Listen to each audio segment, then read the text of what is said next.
White helmet rescuers have stepped in to help search for survivors from the quake. Footage released by the Syrian Rescue Organization shows the incredible moment a Syrian child was pulled from the rubble in the town of Jindiris.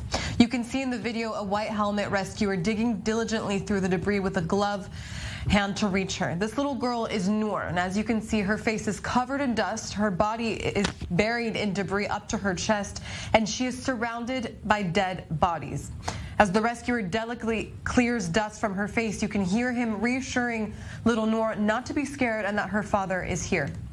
Eventually, when Noor emerges without any bad injuries, you can hear white helmet rescuers cheering, "God is the greatest." Take a listen. البابا هون لا تخافي عمو نور طلع علي لهون يا عمو نور بابا هون نور حكي البابا حكي ايوه ما شاء الله ما شاء الله هيك البابا حكي يا بابا حكي يا بابا الحمد لله على السلامة يا عمو الحمد لله على السلامة يا عمو الله أكبر ما شاء الله. Let's cross over to Aleppo, Syria, where we're now joined by Amar Al-Selmo, a volunteer for the White Helmets. Amar, thank you very much for your time today. I want to commend you, first of all, on the work you're doing there. Please, can you describe for us the situation where you are? We are in front of mountain of rubble. More than 400 buildings on the ground. We have just 2,000 trained rescue volunteers to deal with 400 of destroyed building. The situation is so difficult. We used to respond to attacks by Russia and the regime, destroyed building, but not that scale.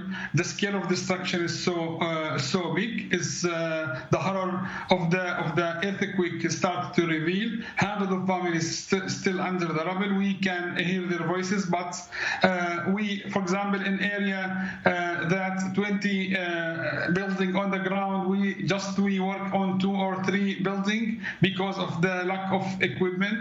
We don't have enough enough heavy machine to deal with this, to remove the debris and save people. Until now, after 30 hours of the earthquake, we still save people alive from under the rubble. Just a moment before, we were able to save a person in Western Aleppo from under the rubble. Operation rescue and search operation continue.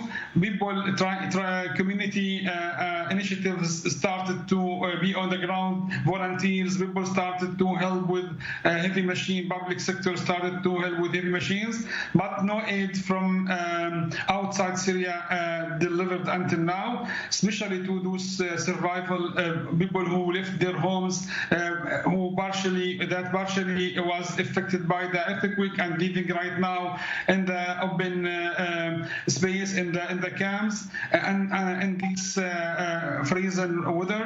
Especially the earthquake time is so bad, so difficult time because it came during the snowstorm. People are exhausted because of 12 years of war. Most of those people are displaced. 3 million of them were displaced many times from the country. Their resources are exhausted. There is lack of aid before.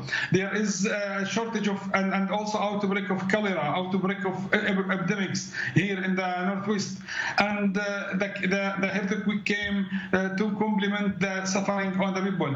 And also southern Turkey, like Gaziantep or Hatay, were like the backup line, support line for those areas during crisis.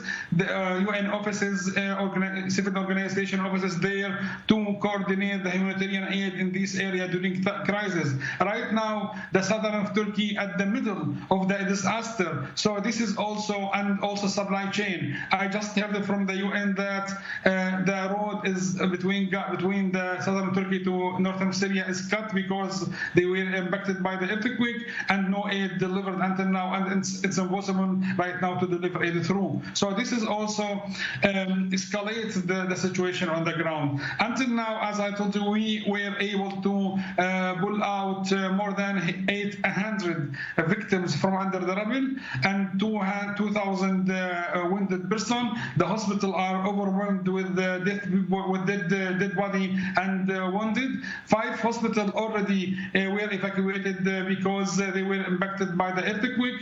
The health sector, health sector was suffering from the bombardment, from the ongoing war since 12 years, and a weak health sector. So the health sector, the hospital cannot sustain, cannot absorb all this number of injuries. We expect the number to rise during the coming hours because even there is somebody being pulled from under the rubble and buried without documenting them. So the horror of the earthquake started to reveal.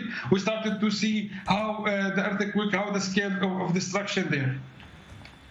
A disastrous situation. Amar Al-Salmo, volunteer for the White Helmets Rescue Organization. Thank you for your time today and stay safe. You're doing very important work.